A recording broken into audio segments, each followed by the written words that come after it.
नमस्कार मित्रांनो, Manisha's book summary या यूट्यूब चॅनलवर तुम्हा सर्वांचं मनापासून खूप खूप खूप स्वागत। मित्रांनो, आज आपण ॲज अ मॅन थिंकेथ या पुस्तकाचा दुसरा पार्ट बघणार आहोत।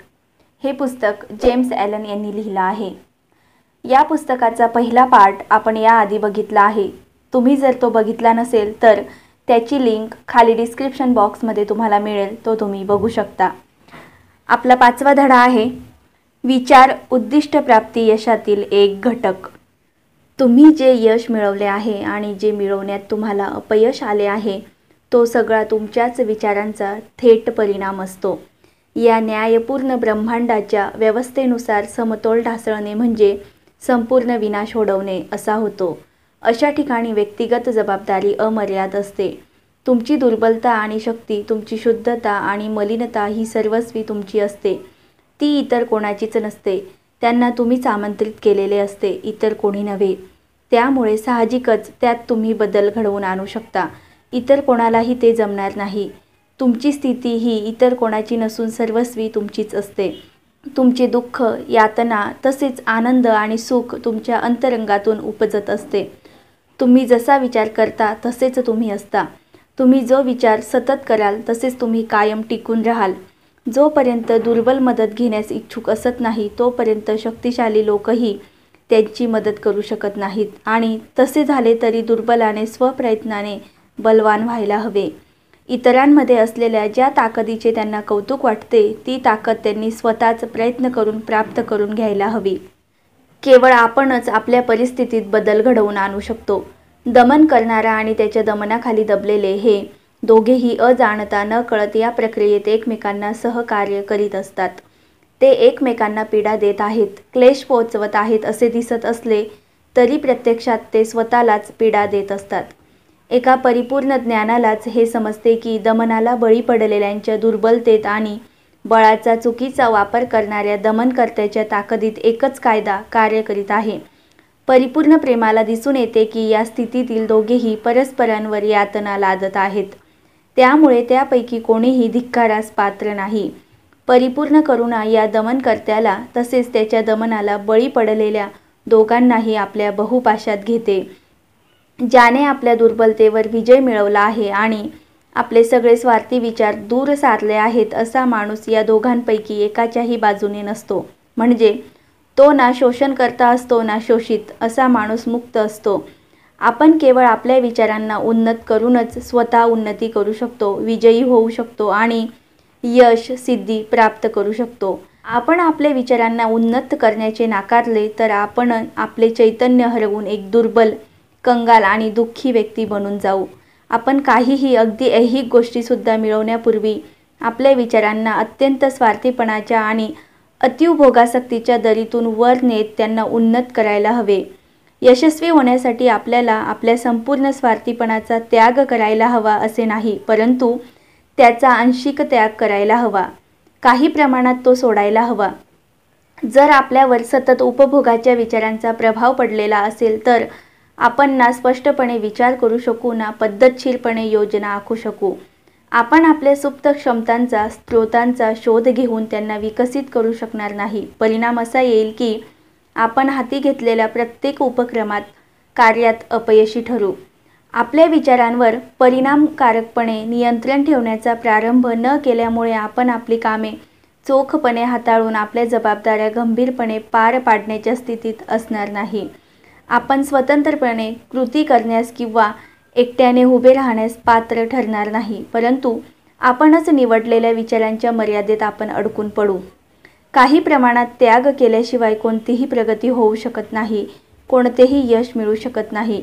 आपण जितक्या प्रमाणात आपल्या स्वार्थी आणि उपभोगाच्या विचारांवर मात करू आणि आपले मन विकासाच्या योजनांवर एकाग्र करू आणि आपला दृढ निर्धार आणि स्वावलंबन बळकट करू, तितक्याच प्रमाणात आपल्याला आपले ऐहिक यश मिळत असते।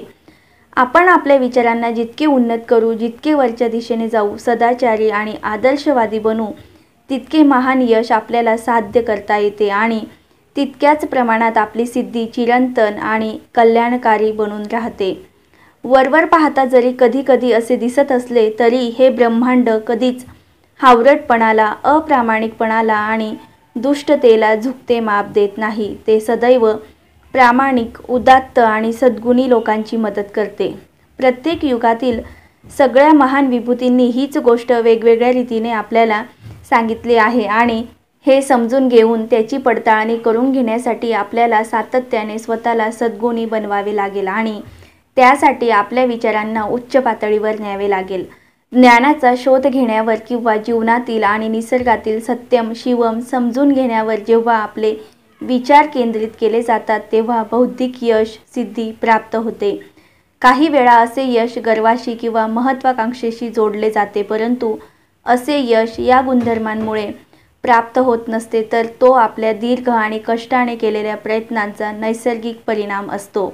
आपल्या शुद्ध आणि निस्वार्थी विचारांची ती फलश्रुती असते. पवित्र महत्त्वाकांक्षांच्या पूर्ततेच्या सांगतेच्या रूपात आध्यात्मिक सिद्धी प्राप्त होत असतात.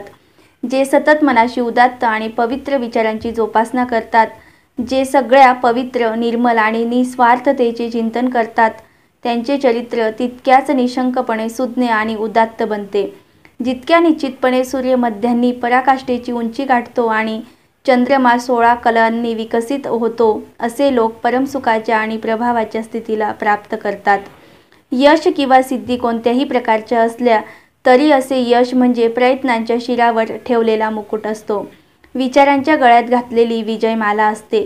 योग्य दिशेने केलेले विचार, निर्धार, आत्मनियंत्रण आणि सदाचारीपणा यांची मदत घेऊन आपण उत्तरोत्तर उन्नती करत असतो, तर आळशीपणा, स्वतःवर ताबा न ठेवणे आणि वैचारिक गोंधळ यांच्यामुळे आपली अवनती, अधोगती होत असते. आपण या जगात यशाच्या सर्वोच्च शिखरावर जाऊन पोहोचू शकतो आणि आध्यात्मिक प्रांतातील अगदी उदात्त उंची सर करू शकतो आणि त्यानंतरही जर आपण उर्मट, स्वार्थी आणि भ्रष्ट विचारांच्या अधीन झालो तर एवढ्या उंचीवरून देखील दुर्बलतेच्या आणि दुःखाच्या खोल गर्तेत घसरून पडू शकतो. केवळ सावध, दक्ष राहूनच योग्य विचारांद्वारे यश मिळवता येते. अनेक जण यश मिळवण्याची शाश्वती वाटू लागत असतानाच माघार घेतात आणि वेगाने अपयशाकडे जातात. सगळ्या प्रकारचे यश, सिद्धी, मग ते व्यावसायिक असो वा बौद्धिक असो किंवा आध्यात्मिक विश्वातील असो, ते निश्चितच सुनियोजित विचारांच्या परिणामी प्राप्त होत असते आणि त्या सगळ्यांच्या मागे तोच नियम आणि तीच पद्धत कारणीभूत असते. फरक पडतो तो केवळ ध्येयसिद्धीच्या, उद्दिष्टाचा आणि बाबींचा. ज्यांना थोडेफार यश हवे असेल त्यांना थोडाफार त्याग करावा लागतो. ज्यांना जास्त यश हवे असेल त्यांना अधिक त्याग करावा लागतो. ज्यांना पराकाष्ठेचे यश मिळवायचे असेल त्यांना तेवढ्याच मोठ्या प्रमाणात त्याग करावा लागतो. 6वा धडा आहे स्वप्न आणि आदर्श. या विश्वाला स्वप्न पाहणाऱ्यांनी वाचवले आहे. ज्याप्रमाणे या दृश्य जगताला अदृश्य शक्तीने टिकवून ठेवले आहे, त्याचप्रमाणे मानवजात चुकांमधून शिकत असताना, सत्व परीक्षेतून पार पडत असताना आणि वेदना भोगत असताना तिच्या एकाकी स्वप्नदृष्ट्यांनी पाहिलेल्या सुंदर स्वप्नांनी तिचे पोषण केले आहे. मानवजात तिच्या या स्वप्नदृष्ट्यांना विसरू शकत नाही. त्यांच्या आदर्शांना ती पुसली जाऊ देत नाही वा त्यांना नष्ट होऊ देत नाही, कारण या आदर्शातच मानवजात जिवंत असते. तिला माहीत आहे की ही स्वप्ने, हे आदर्श एके दिवशी वास्तवात साकार झालेली दिसतील. संगीतकार, शिल्पकार, चित्रकार, कवी, प्रेषित, साधू संत हे सगळे उद्याच्या विश्वाचे निर्माते आहेत, स्वर्गाचे वास्तुशास्त्रज्ञ आहेत. ते या जगात होते म्हणून ते सुंदर आहे. ते नसते तर ही कष्ट करणारी मानवजात नाश पावेल. जे आपल्या हृदयात एका सुंदर स्वप्नाला, एका उदात्त आदर्शाला जपतात, ते एके दिवशी त्याला खरे करतात. कोलंबसने एका दुसऱ्या विश्वाचे स्वप्न पाहिले आणि त्याने त्या विश्वाला शोधून काढले.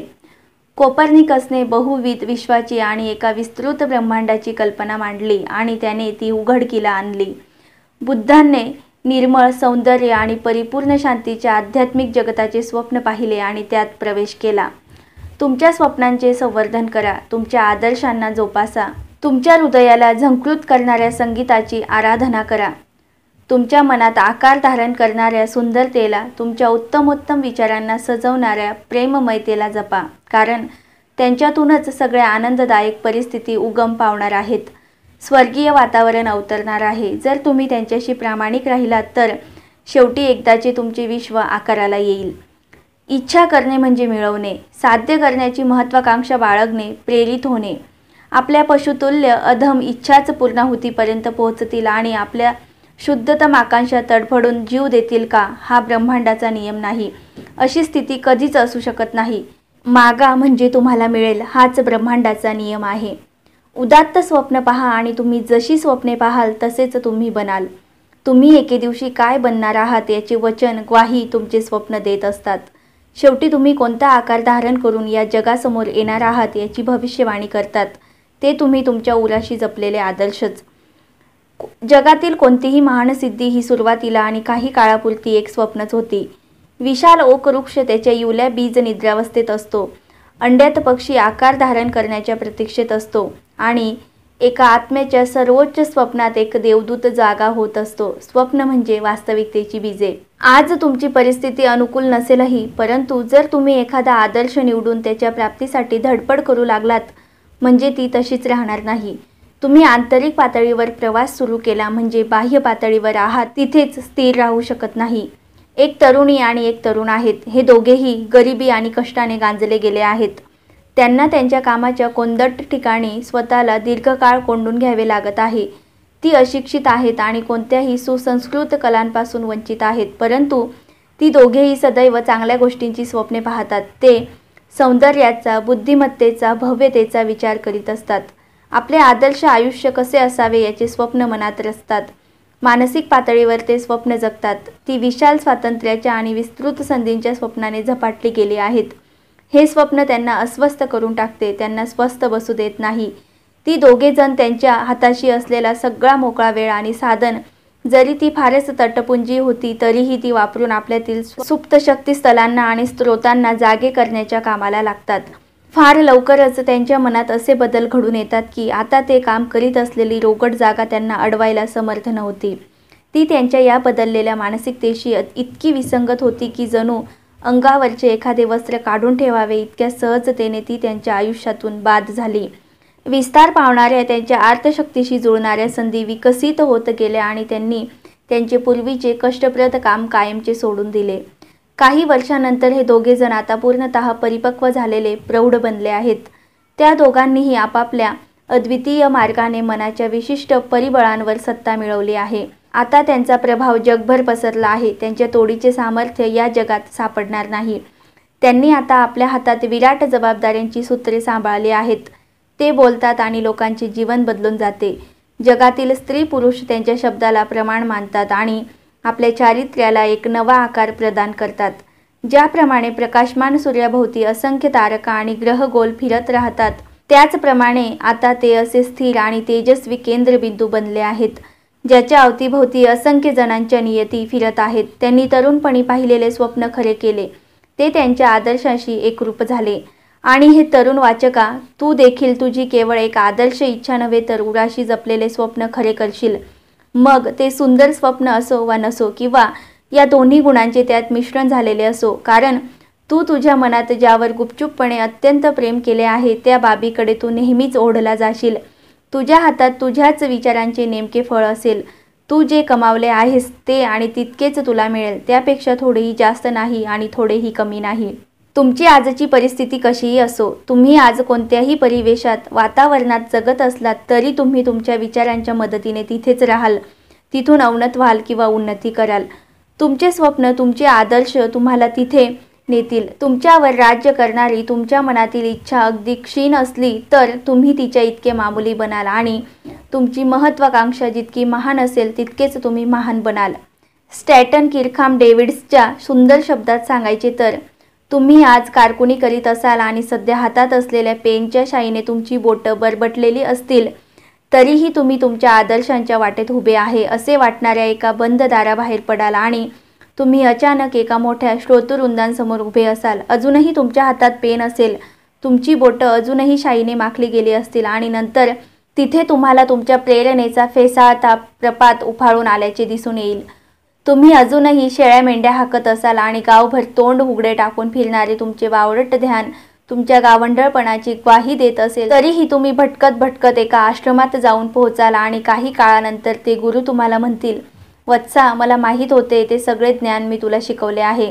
आता तुला देण्यासारखे माझ्याजवळ काहीच नाही आणि आता तुम्ही स्वतः तो गुरु बनून जाल. जे बनण्याचे स्वप्न तुम्ही शेळ्या मेंढ्या चारत असताना पाहिले असेल। आता तुमच्या हातात असलेली करवत आणि रंधा तुम्ही बाजूला ठेवाल आणि विश्वाच्या पुनर्निर्मितीच्या कामाला लागाल। विचारशून्य, अज्ञानी आणि आळशी माणसालाच केवळ गोष्टींचे उघडपणे दिसणारे परिणामच दिसत असतात, प्रत्यक्ष त्या गोष्टी दिसत नसतात। असेच लोक नशीब, सुदैव आणि योगायोगाच्या गप्पा मारतात। एखादा श्रीमंत होत गेला म्हणजे ते म्हणतात किती नशीबवान आहे पहा। एखादा माणूस नावाजलेला विद्वान झालेला पाहून ते म्हणतात त्यांना दैवाने कशी साथ दिली बघा। एखाद्या संतामधील गुणधर्म आणि त्याचा इतरांवर पडणारा प्रभाव पाहून ते शेरा मारतात। प्रत्येक ठिकाणी नशीब त्यांच्या मदतीला धावून येते। या सगळ्या लोकांनी या स्थानापर्यंत पोहोचण्यासाठी किती प्रयत्न केलेत, किती अपयशांचा सामना केला आणि स्वेच्छेने कसा संघर्ष केला हे त्यांना दिसत नाही। त्यांना कराव्या लागणाऱ्या त्यागाचा या लोकांना थांगपत्ताही नसतो। त्यांनी न थकता किती परिश्रम केलेत हे त्यांना कळत नसते। ज्यांना ओलांडणे अशक्य आहे असे वाटणाऱ्या अडथळ्यांना आपण दूर करूच आणि आपल्या हृदयातील स्वप्न साकार करूच या त्यांच्या दुर्दम्य आत्मविश्वासाचे, श्रद्धेचे त्यांना भानच नसते। त्यांना अपयशांचा काळोख, कष्टांनी दुखावणारे हृदय त्यांना कळत नसते। त्यांना दिसतो तो फक्त प्रकाश आणि आनंद आणि यालाच ते नशीब असे नाव देतात।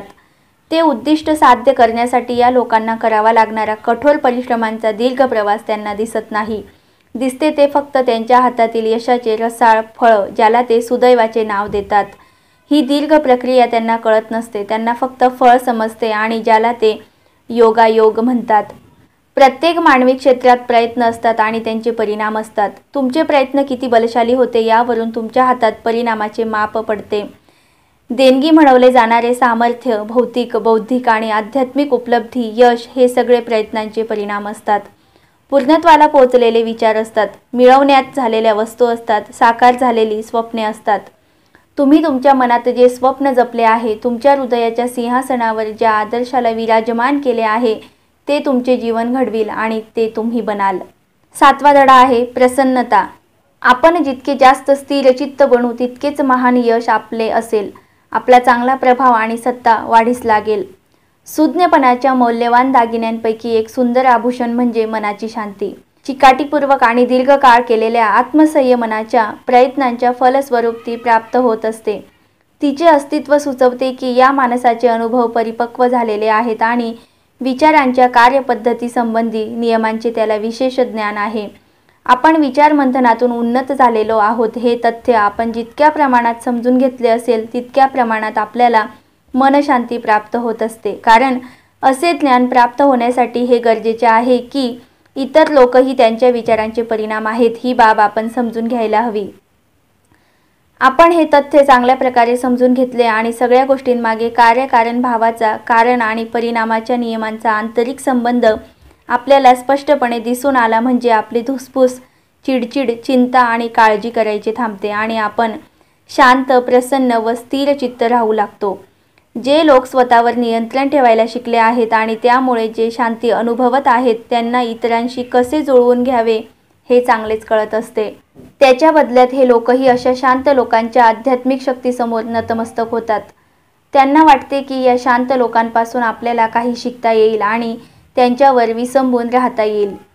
आपण जितके जास्त स्थिर चित्त बनू तितकेच महान यश आपले असेल। आपला चांगला प्रभाव आणि सत्ता वाढीला लागेल। उदाहरणच द्यायचे तर अगदी एखादा साधारण विक्रेता देखील चांगली विक्री करू शकतो आणि त्याची समृद्धी वाढवू शकतो। अर्थात त्यासाठी त्याने मोठे आत्मनियंत्रण ठेवायला हवे आणि मनाची शांत व समतोल वृत्ती विकसित करायला हवी, कारण लोकांना नेहमीच असा माणूस आवडतो ज्याचे वागणे सुखद व स्थिर असते।